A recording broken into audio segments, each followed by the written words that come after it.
Hello students, welcome to my channel DN online academy. आज आप लोगों के साथ वैदिक काल से जुड़ा एक टॉपिक शेयर कर रही हूँ। ये topic BA, MA education, BEd, MEd और आपका नेट वगैरह का ये क्वेश्चन आता है और सभी इस कोर्स के सभी स्टूडेंट्स इसको पढ़ते हैं। तो चलिए वीडियो को स्टार्ट करते हैं। चैनल को सब्सक्राइब कर लीजिएगा, बेल आइकन प्रेस कर लीजिएगा ताकि आने वाले हर वीडियो का नोटिफिकेशन आपको टाइमली मिलता रहे। वैदिक काल में आश्रम व्यवस्था। वैदिक काल में मनुष्य की औसत आयु 100 वर्ष मानी जाती थी और इस आयु को 25-25 वर्षों में करके 4 भागों में बांटकर आश्रम व्यवस्था स्थापित की गई थी। इसमें प्रत्येक आश्रम में उससे संबंधित कर्तव्यों को पूर्ण करना होता था। तो आइए देखते हैं कि वैदिक काल के अनुसार वो कौन कौन सी आश्रम व्यवस्था थी। तो सबसे पहले आ जाते हैं ब्रह्मचर्य आश्रम। यह आश्रम व्यवस्था का पहला चरण है जो आरंभ के 25 वर्ष तक रहता है। इस काल में व्यक्ति ब्रह्मचर्य व्रत का पालन करते हुए विद्यार्थी का जीवन जीता है और शिक्षा प्राप्त करता है। इस संपूर्ण आश्रम व्यवस्था का आधार माना गया है, यानी कि ब्रह्मचर्य आश्रम जो है संपूर्ण आश्रम व्यवस्था का आधार है। यहीं से शुरुआत होती है और यही शुरुआत अंत तक सही तरीके से ले जाती है।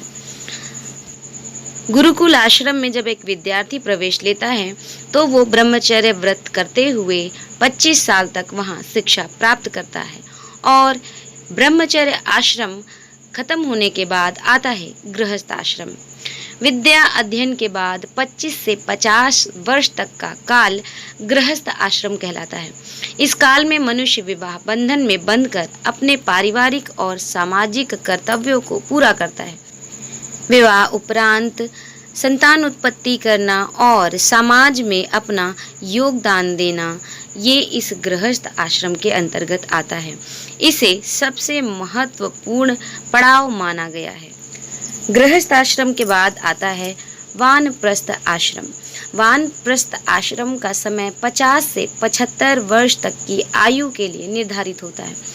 इस काल में मनुष्य धर्म कार्य करते हुए ईश्वर भक्ति में अपना जीवन अर्पित कर देता है तथा देश व समाज के कल्याण के लिए कार्य करता है। वानप्रस्थ आश्रम में जब व्यक्ति 50 से 75 की उम्र का होता है तो उसे अपना जीवन ईश्वर भक्ति में लगाना होता है। उसे अपना जीवन देश के कल्याण में समर्पित करना होता है। अगला वानप्रस्थ आश्रम के बाद जो अगला आश्रम होता है वो होता है संन्यास आश्रम। जीवन का अंतिम काल अर्थात 75 से 100 वर्ष तक का समय संन्यास आश्रम कहलाता है। इस काल में मनुष्य सांसारिक बंधनों से मुक्त हो जाता है और निष्काम भाव से ईश्वर के शरण में जाता है और मोक्ष के मार्ग को प्राप्त करता है। यानी कि विद्या अध्ययन के बाद आपको गृहस्थ आश्रम में आना है। गृहस्थ आश्रम में आकर के आपको अपना परिवार और समाज के लिए काम करना है। फिर उसके बाद जब आप वानप्रस्थ आश्रम की तरफ आते हैं तो मनुष्य को ईश्वर भक्ति करनी है और समाज और देश की सेवा करनी है। इसके बाद संन्यास आश्रम आता है। संन्यास आश्रम में मनुष्य को संसार की वो सारी मोह माया छोड़नी होती है और ईश्वर के शरण में जाना होता है जिससे उसे मोक्ष की प्राप्ति हो।